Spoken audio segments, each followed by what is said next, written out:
82% of small business owners have said that their main source of new business is referrals. Referral or network marketing is a daunting undertaking, especially for those massage therapists with limited training as to how to really reach out and connect with prospects and how to build and nurture a referral team. Let's walk you through a 7-step process of making a good first impression when meeting people in public or attending a meeting or networking opportunity. Come on, let's get started.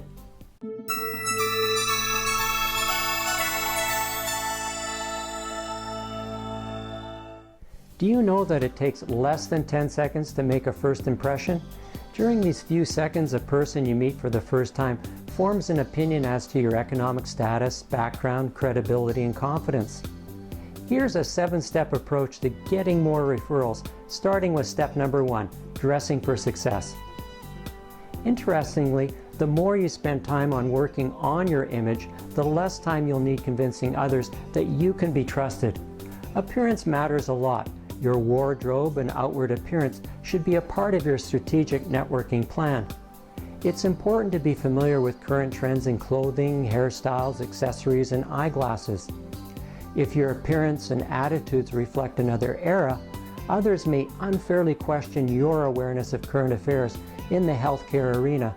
It's important to strike a balance between dressing more casually and coming across as being a business owner or budding entrepreneur. Step number 2. Now that you've dressed appropriately, check those last-minute details. Hello, Cindy here. Consider these 5 factors before you head out the door. Your garment should suit your physique and fit impeccably, especially in the shoulder and torso region.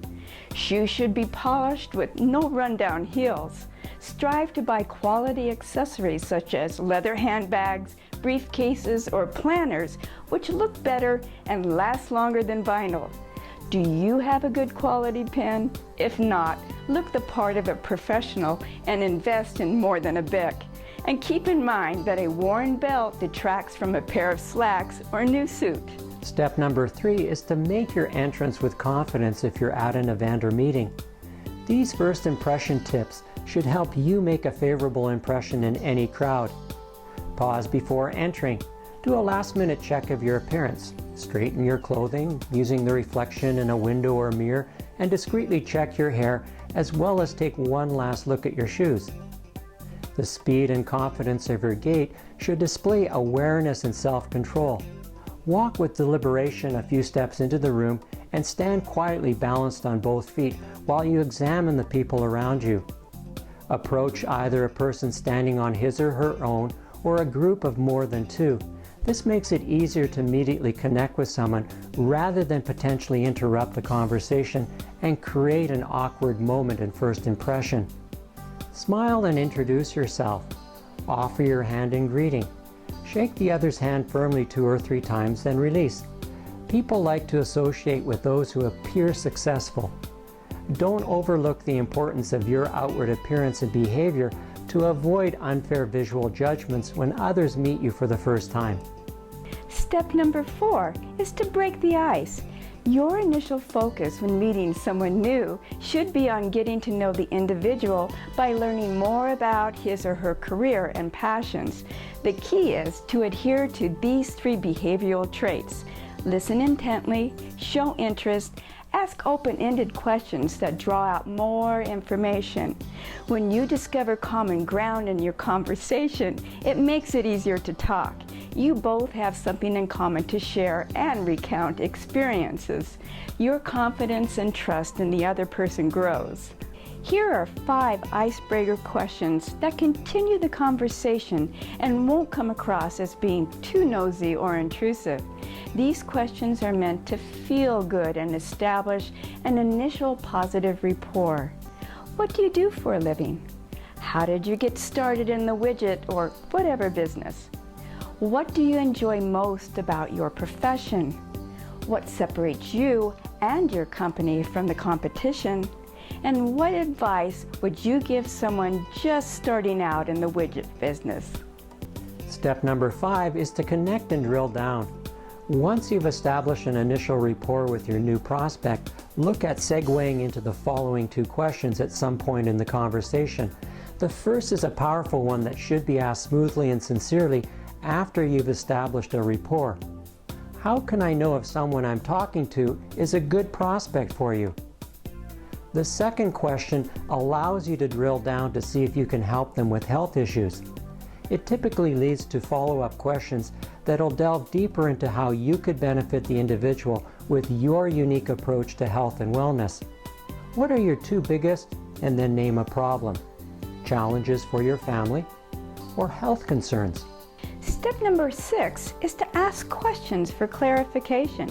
It's so easy to jump into a conversation and offer your advice only to discover that it was inappropriate or really didn't help address the problem.